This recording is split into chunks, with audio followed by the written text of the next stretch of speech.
Baiklah, video kali ini saya ingin ceritakan kisah seram malam burung pungguk. Tunggu selepas ini. Assalamualaikum warahmatullahi wabarakatuh dan salam sejahtera. Selamat datang ke channel Alif Bosco.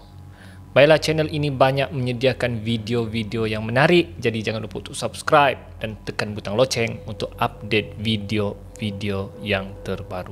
Malam burung pungguk. Guys, siapa yang tidak pernah alami malam burung pungguk? Ia biasanya diadakan, dijalankan dalam satu perkemahan, kursus, dan malam burung pungguk ni biasanya matamu akan diikat dan dibiarkan bersendirian di sebuah kawasan.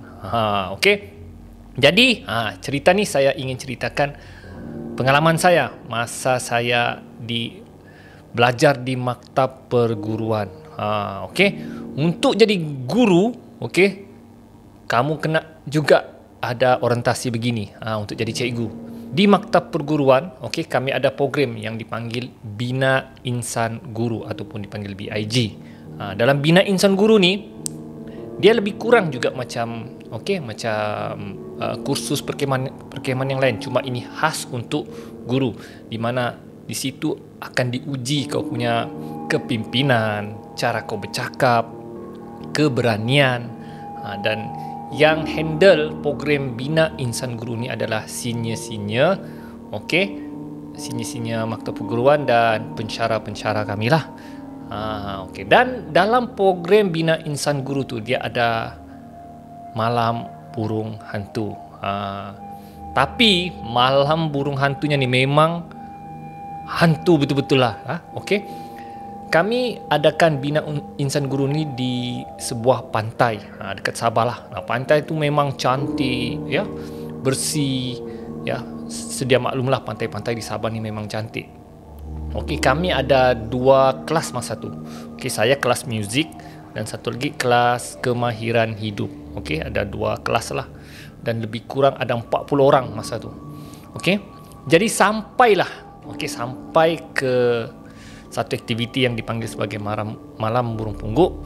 Kami telah dikumpul oleh senior-senior dan mereka bagi tahu malam ni kita adakan malam burung pungguk. Yang perempuan, serem, takut. Kami yang lelaki ni tunjuk macho lah. Alamak, masuk maktab perguruan pun, mau jadi cikgu pun kena hadap juga benda ni. Sebab sekolah menengah, sekolah menengah ke kau perkemahan ke kau sudah memang pernah hadap benda ni. Jadi kau pun yang malam burung pungguk lagi, boringnya. Sebab kau tahu sebenarnya malam burung pungguk ni tiada apa-apa pun. Saya sebagai pernah sekolah menengah dan handle benda ni, sebenarnya tidak ada apa-apa pun, tidak ada apa-apa pun. Mustahil lah mereka ambil risiko untuk biarkan kau memang dengan hantu. Mustahil. In case kalau terjadi apa-apa, memang kau kena tanggung. Jadi saya beranggapan begitulah. Saya beranggapan sini saja mustahil lah mereka biarkan kau dimakan hantu kah, dirasuk hantu kah. Jadi saya reda sajalah dengan kawan-kawan, hantam sajalah, letak malam burung pungguk, hantam sajalah. Kami tidak takut, setakat duduk gelap tidurlah, apa susah kan. Tapi guys, malam burung pungguk yang tempat kami lakukan ni, memang di tanah perkuburan Jepun. Pertama saya, ini cakap kosong senior ni, temberang dia lah tempat tanah perkuburan Jepun. Jadi kami diarahkan untuk naik bas. Guys, naik bas untuk pergi ke tempat malam burung pungguk ni, naik bas. Biasanya di kosan-kosan sekolah kan, atau kosan-kosan tempat penginapan, tapi ini naik bas dan akan pergi ke kawasan tersebut yang dikatakan kuburan Jepun. Dan sampai kami pun naik bas lah ramai-ramai, 40 orang, 2 bas begitu. Dan sampai satu kawasan, guys, memang kawasan tu adalah kawasan macam tempat sejarah lah, sejarah. Ada situ papan tanda ni sejarah peperangan Jepun. Memang betul. Saya tengok papan tanda ni, ini memang tempat sejarah tanah Jepun, Dan memang tempat peperangan Jepun. Sebab Sabah dahulu pernah dijajah oleh tentera Jepun. Dan sini beritahu, di sini ada satu kawasan tanah perkuburan Jepun. Betul-betul dia dekat dengan satu lereng bukit. Oh, semua orang takut. Oh, takut. Saya pun aduh, bilang kan. Apa ni saya cakapkan, ini semua tipu lah. Saya cakapkan ini semua hanya psikologi semata-mata. Dan bila saya buat macam muka macam yang tak puas hati, macam yang alah ini permainan, senior nampak muka saya. Senior tu pun cakap dengan saya, Alif, dia cakap, kau ni macam tak takut, dia cakap kan, kau berani kah? Saya pun cakap lah, alah tuan, relax lah tuan, relax lah, ini perkara biasa lah. Oleh kerana saya cakap sedemikian, senior saya tu panggil ke depan, sini kau, dia cakap. Dia tunjuk dengan kawannya, ini ngam budak ni, dia cakap. Kita letak memang betul-betul sebelah kuburan Jepun ni. Dalam hati saya, alah ini semua psikologi lah, ya, ini semua kata orang orientasi, bully lah, ya. Relax lah. Saya pun buat dah lah. Dari kamu saja. Senior pun macam agak marah lah dengan perangai saya. Jadi kami pun dibawa, secara berkumpulan lah, kemudian diasingkan, ikut jarak lah, lebih kurang 10 kaki jarak. Memang kawasan tu gelap. Senior pun terpaksa gunakan torchlight. Kecuali saya tinggal seorang yang last untuk dibawa, dan mereka bawa saya betul-betul di kawasan yang agak jauh daripada rakan-rakan saya, dan memang gelap guys. Saya pun tidak nampak, ya. Senior pun ada 2 orang mengantar saya, ya. Kemudian dia letak, kemudian sini tu cakap, sesuai dah sini. Kemudian dia tunjuk, Alip, tengok sebelah kau ni, ini betul-betul kuburan Jepun. Saya tengok memang betul guys, memang itu kuburan Jepun. Tapi saya masih lek lah guys, lek lah, ya. Ini semua cobaan, Jadi kemudian sini saya tinggalkan saya. Dia cakap, hati-hati kau, ada hantu. Saya cakap, dia tidak makan saya jugalah. Jadi ditinggallah saya seorang diri, betul-betul di perkuburan Jepun. Jadi memang, dan suasana gelap, gelap. Saya pun tidak nampak, yang saya nampak hanya pokok dan keliling gelap. Pokok pun samar-samar nampak, ya. Jadi saya pun yang sudah sendirian sebelah kuburan Jepun lagi. Jadi saya hanya tenangkan diri lah, tenangkan diri. Saya tidak takut apa-apalah masa tu lah. Jadi duduk, saya pun mengantuk. Saya pun mengantuk. Jadi saya cuba baring lah, baring begini.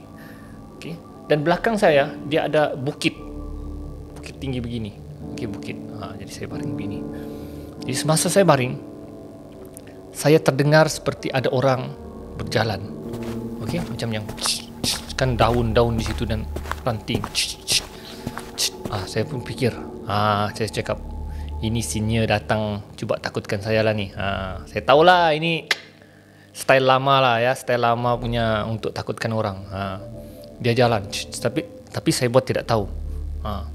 Dia jalan-jalan di sekitar atas kepala saya. Saya buat tidak tahu. Kemudian dia sekali lagi bunyi orang berjalan tu, gitu kan. Saya pun yang, senior ni berani betul juga, sudah gelap begini kan, kau jalan di atas bukit tu lagi, sirap-sirap kau tersungkur kan. Saya buat dek lagi, saya tutup mata. Tiba-tiba bunyi orang berjalan tu, dia turun, dia turun ke bawah. Saya cakap, siapa pula ni, ya. Saya pun tegur lah, tak payahlah kau kasih takut bos. Saya cakap begitulah, ya. Tak payahlah kau bagi takut. Ini semua saya tahulah permainan kamu ni. Saya cakap begitulah dengan orang tu. Sebab saya tahu mungkin itu sinnya. Tapi benda tu yang bergerak tu diam. Saya cakap, saya buat tidak tahu lagi. Kemudian saya terdengar tapak kaki itu semakin lama semakin dekat. Dekat dengan saya. Saya cakap, ini saya cakap, silap hari bulan saya tumbuk. Saya cakap begitulah. Lepas tu saya tegur lah, bos. Cukup-cukuplah kasih takut. Sebelum saya tumbuk kau, saya tendang kau. Habis kau ni. Kemudian bunyi tu semakin lama semakin dekat. Dan sampai satu masa saya terdengar satu bunyi macam nafas orang di telinga saya yang saya cuba toleh. Tidak nampak, gelap. Dan saya cuba hayun tangan saya lah. Saya cuba hayun, kalau ada orang kan, saya cuba hayun, saya tumbuk. Tapi tidak dapat, tidak nampak. Tapi suara nafas orang tu dengar. Dan di situ guys, saya nampak samar-samar seperti ada satu lembaga hitam. Orang, seperti orang lah. Tapi dia berpakaian seperti orang Jepun. Tapi tidak nampak betul lah, samar-samar. Saya cakap, tak kan senior pakai baju tentera Jepun. Saya cakap, dan saya tegur, bos, jangan kasih takut aku, bos. Saya begitu. Tapi dia macam senyap dan gitu dia. Dan mati. Saya cuba tengok betul-betul siapa ni. Saya cuba beranikan diri tengok. Saya tengok betul-betul guys. Memang itu hantu Jepun. Tapi dia guys, dia hanya duduk macam duduk beginilah, macam dia dengan, saya tidak tahu senjata ke samurai ke, dia begini. Kemudian dia bunyi. Dia begitu. Saya nampak ya tu. Sudah, saya cakap, ini bukan senior ni. Ya, ini bukan cobaan. Ini betul-betul guys. Betul-betul. Saya cakap, sudah, memang ini hantu Jepun sudah ni. Saya cakap, kemudian saya turun balik tangan saya sebab saya buat gini. Saya cakap, ini memang tentera Jepun ni. Saya pun yang duduk. Di situ sudah mulai saya takut. Saya cakapkan, kenapalah pula diorang datang ni. Jadi saya buat tidak tahulah. Tidak tahu. Kemudian yang lembaga tu, yang menyerupai tentera Jepun tu, dia sekali lagi berdiri. Saya nampak lah macam ekor mata saya. Kemudian dia sekali lagi naik ke atas, kawasan atas bukit. Seperti macam berkawal lah, macam yang macam askar tentera sedang berkawal naik atas. Kemudian dia sekali lagi keliling. Saya sudah tidak selesa. Allahu Akbar. Bulu roma saya sudah yang, ya Allah, janganlah. Saya cakap dalam hati saya, biarlah kau jalan. Jangan kau duduk di sebelahku, kau bawa bercerita, kau tunjuk muka kau sudah. Kau jalan sajalah. Saya ambil tutup mata. Cobaan. Dia berjalan macam setengah mengawal keadaan. Lebih kurang 1 jam itu, saya dalam keadaan macam, seram guys. Tidak lama kemudian saya nampak dari jauh ada torchlight. Saya cakap, ini senior lah ni. Senior ambil saya. Lepas tu, bila dekat, bunyi orang yang tapak kaki tu, orang berjalan tu sudah tidak ada. Lepas tu senior tanya saya, apa macam? Dia cakap, takut. Saya pun macam buat diam-diam lah. Sudah, jom kita balik semula ke camp. Dalam hati saya lega. Lega. Saya cakap, nasib baiklah cepat diorang ambil. Lepas tu senior pun bawa. Dan bila dikumpulkan semua, adalah beberapa orang perempuan menangis, ada yang lelaki yang ketakutan. Saya relax je, padahal saya hadap benda tu, ya. Lepas tu senior pun buat briefing lah. Dia cakap, ini untuk menguji keberanian kamu sebagai menjadi guru di masa akan datang. Saya pun dalam hati saya, saya sudah memang betul-betul hadap. Okey. Dan yang kawan-kawan saya yang lain, diorang beritahu tiada apa-apa pun. Diorang tanya aku, Alif okey ke? Saya cakap okey je. Sebenarnya saya diamkan. Jadi baliklah semula ke camp tempat kami menginap. Okey. Dan kami tidur dalam kemah. Jadi malam tu saya tidak tertidur. Saya terfikirkan benda yang macam tentera Jepun tu. Okey.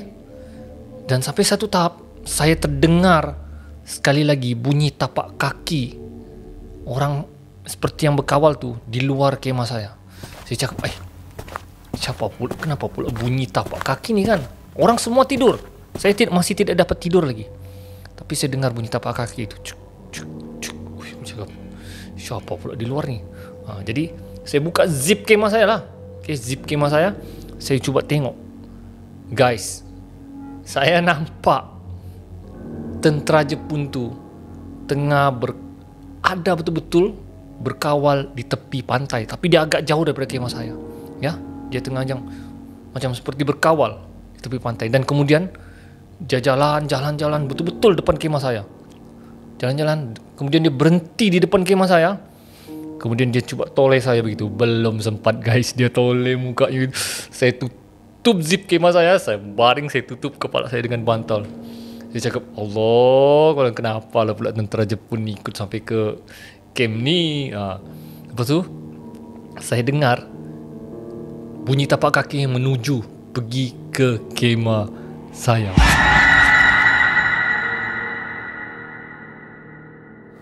Ya, suara tapak kaki semakin lama semakin dekat dengan kemah saya. Kemudian dia betul-betul berhenti di depan kemah, dan bunyi napasnya tu saya boleh dengar. Dan situ guys, saya beristighfar, saya baca doa, saya cuba bangunkan kawan saya. Saya sikulah macam pura-pura bangunkan lah. Bangun, kawan saya pun yang bangun. Kemudian kenapa lah pula benda ni di luar. Saya tutup mata, saya istighfar, saya baca doa, dan akhirnya saya tertidur. Lepas tu senior bangun saya, oh subuh. Dan bila saya bangun, benda tu sudah tidak ada.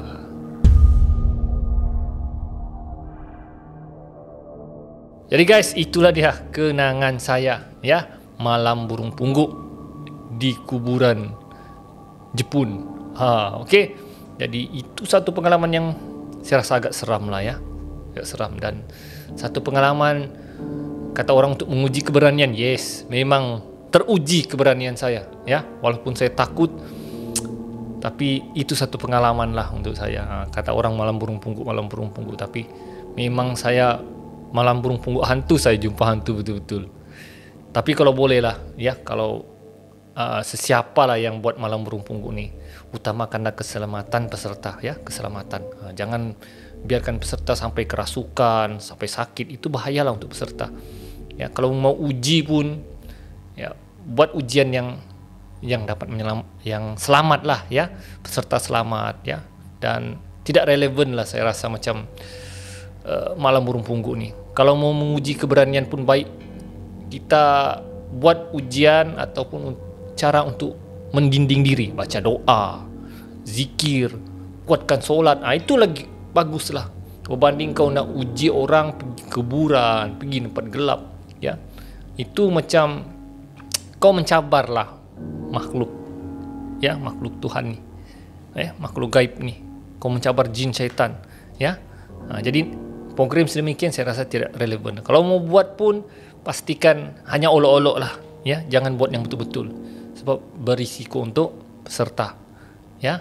Bila risiko untuk peserta, kemungkinan peserta boleh mencederakan diri, boleh pengsan, boleh kerasukan. Jadi itu satu benda yang tidak bagus. Daripada kau mengujikan keberanian, lebih baik kau kuatkan iman seseorang.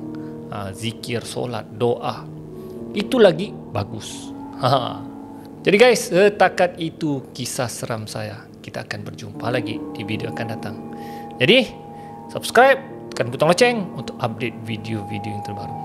Ali bosku, Assalamualaikum.